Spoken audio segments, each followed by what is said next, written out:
Diduga ada kemungkinan Anwar pun ikut melakukan itu. Tidak bisa semerta-merta hanya itu buktinya untuk dijadikan tersangka si ibu tirinya ini. Oh, ambisinya kata Ani.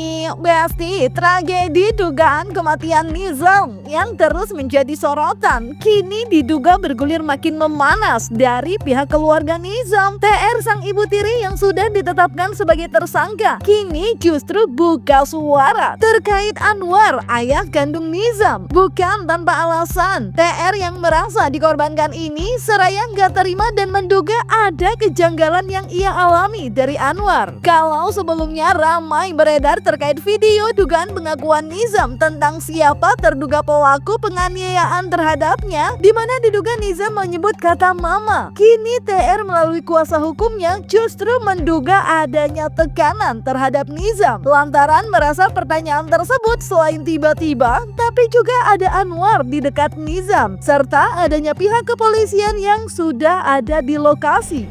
Memang ada perkataan Nizar yang rame di media sosial itu. Ada video yang ada seseorang nanya, nggak tahu siapa itu, nggak tahu sih siapa itu yang bertanya kepada Nizar itu, nanya. Dan itu sebenarnya pertanyaan nggak begitu jelas apa siapa yang melakukan atau apa dia mama gitu. Dia tidak mengatakan mama, tidak. Tapi kalau nggak salah ditanya mama, iya kalau nggak salah. Dan itu ada bapaknya di sebelah. Ada orang lain di sebelah yang sebelumnya ibunya tidak di situ. Tiba-tiba ditanya seperti itu. Apakah anak ini ditekan seolah-olah dia harus mengatakan itu? Saya tidak tahu. Ini yang harus kita selidiki bersama. Kenapa tiba-tiba polisi ada di situ? Kenapa tidak ke rumahnya kalau misalnya benar-benar terjadi pemukulan di rumah nih? Benar-benar terjadi pemukulan di rumah. Di rumah dong. Dan kenapa bareng ke rumah sakitnya bapak dan ibunya ini? Saat ke rumah sakit, bapaknya Nizar ini dengan ibu tirinya ini bersama-sama untuk mengantar ke rumah sakit. Kalau benar bapaknya emosi dan benar-benar ibunya yang melakukan, kenapa tidak emosi saat di rumah? Kenapa emosi saat di rumah sakit? Itu pertanyaannya. Kapan dia melaporkan? Itu yang harus kita tanyakan. Tiba-tiba sudah ada polisi di situ. Kalau kehadiran polisi memeriksa, kita membenarkan itu.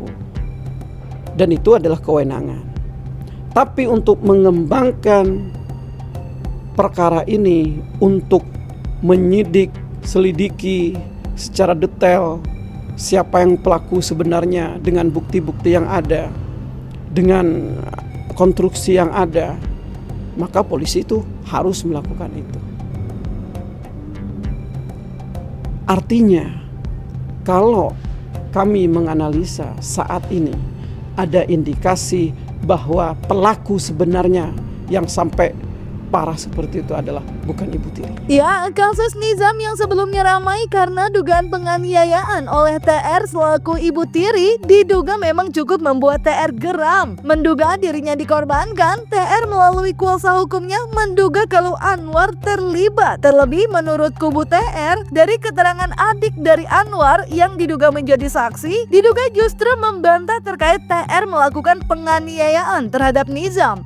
Lalu bagaimana ya dengan laporan kepolisian terhadap TR yang pernah dibuat tahun lalu karena dugaan kekerasan pada Nizam? Benarkah hal tersebut diduga dijadikan senjata oleh terduga pelaku untuk menjadikan TR satu-satunya tersangka? Diduga ada kemungkinan Anwar pun ikut melakukan itu. Dengan yang saya sampaikan tadi. Dugaan terhadap bapaknya di sini ada. Makanya kepolisian periksa bapaknya benar-benar, selidiki bapaknya benar-benar, kumpulkan semua saksi di sini karena saksi dari bapaknya, dari adik bapaknya, adik kandungnya Anwar ini mengatakan bahwa tidak ada kekerasan yang dilakukan oleh ibu tirinya. Dan itu adalah adik bapak Nizar ini yang mengatakan itu. Tapi Bang, Bu Taya kan sudah sempat dilapori 2024 Iya memang dulu pernah melakukan itu. Apakah berdasarkan laporan itu terus yang melakukan adalah ibu tirinya? Apakah dengan anak yang ditanya yang melakukan mamahnya ya? Terus jawab dengan jawaban iya, yang ada bapak kandungnya, ada orang lain di situ yang kita tidak tahu apakah disetting dulu, apakah ditekan dulu secara psikologis anaknya itu, apakah itu semata-mata harus ibunya pelakunya? Tidak, harus selidiki dulu siapa pelaku sebenarnya di sini. Apakah karena anak kecil itu tidak punya cakap hukum?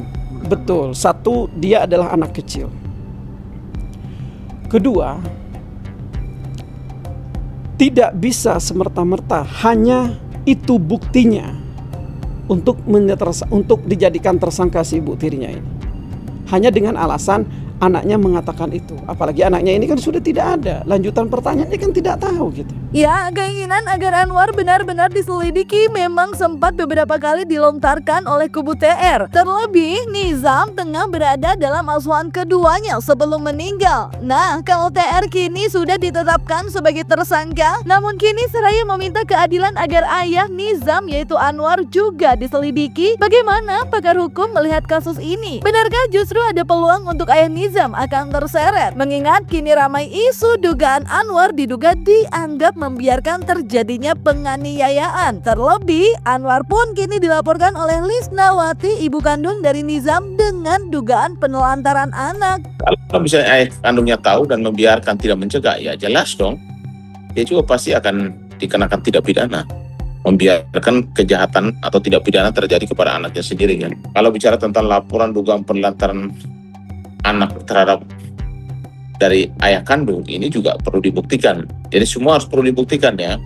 Karena di situ kan jelas di Undang-Undang Nomor 17 Tahun 2016 tentang Perlindungan Anak pasal 76B melarang orang tua atau wali menempatkan, membiarkan, melibatkan atau menyuruh melibatkan anak dalam situasi perlakuan salah. Penelantaran pasal 77B menetapkan hukuman penjara 5 tahun buat bagi yang melanggar.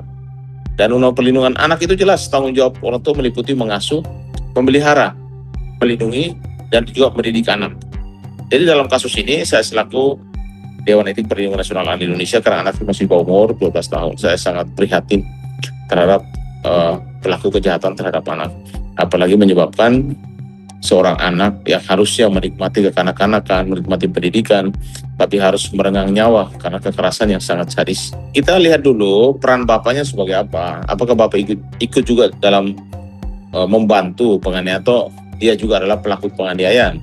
Karena kita menunggu dari hasil proses penyelidikan dan penyidikan pihak kepolisian supaya kita jangan seuzon menyatakan bapaknya juga terlibat. Tapi kalau dalam hal beberapa kali kejadian dan bapaknya ada, melihat, menyaksikan kejadian kekerasan tersebut dan bapaknya akhirnya membiarkan juga kejadian tersebut, ya bapaknya juga terlibat dalam hal proses pembiaran ya.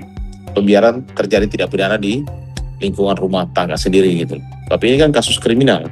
Penegakan hukum harus dilakukan dan tidak boleh pandang bulu kepada siapapun. Kalau toh ada pihak lain terlibat, polisi harusnya merilis juga terkait dengan pihak lain. Atau contoh misalnya kalau ada dugaan ayah kandungnya ada dan menyaksikan atau melihat bahkan beberapa kali dan tidak melaporkan, bahkan tidak menengahi, tidak memisahkan atau tidak melarang, ini juga adalah pelanggaran hukum yang harusnya penegak hukum juga harus memberikan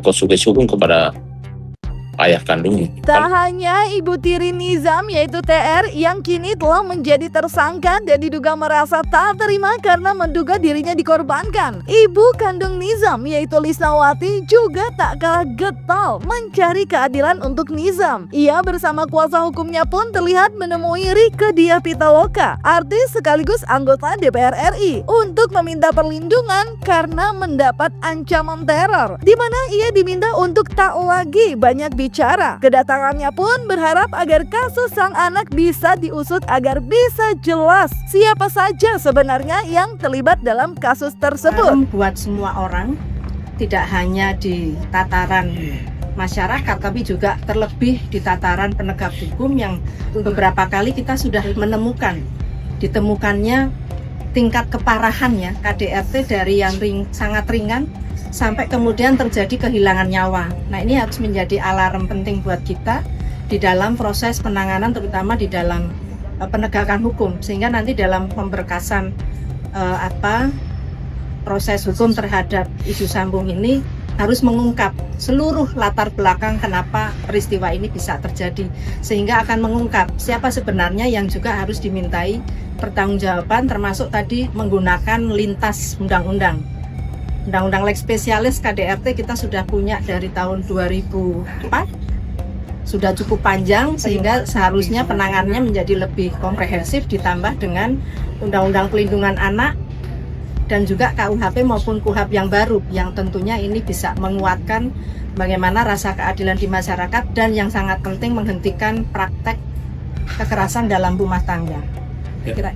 Saya tambahkan sedikit ya, berhubungan dengan KDRT yang Ibu bahas. Menariknya perkara ini kan bola panasnya di pihak penyidik, dalam hal ini Polres Sukabumi. Nah, menariknya di situ kita kan mengenal 2 bukti permulaan yang cukup atau 2 alat bukti. Sedangkan dalam KDRT itu hanya 1 cukup informasi dari korban ditambah 1 alat bukti lain. Artinya jangan sampai pihak penyidik, oh kita belum ada pembuktian ke situ, sedangkan dalam undang-undang KDRT sudah memudahkan untuk itu. Terkait yang Ibu Dewan sampaikan tadi berhubungan dengan KUHP-nya, bahkan kita ingin sudah menambahkan berhubungan dengan laporan terhadap pembunuhan berencananya, bahkan bukan penganiayaan menyebabkan kematian. Ibu sampaikan tadi 12 tahun ancamannya. Di Undang-Undang KDRT dan Undang-Undang Perlindungan Anak itu 15 tahun, diperberat dengan orang terdekat sepertiganya jadi 20 tahun. Ya Besti, kita lihat aja nanti proses selanjutnya. Benarkah dalam kasus Nizam ini ada dugaan melibatkan beberapa tersangka? Tunggu aja ya. Yang pasti semoga Nizam mendapatkan keadilannya ya Besti. Jangan lupa like, subscribe, comment, and share biar bisa dapetin video berita kece lainnya cuma di Kata Ani Besti.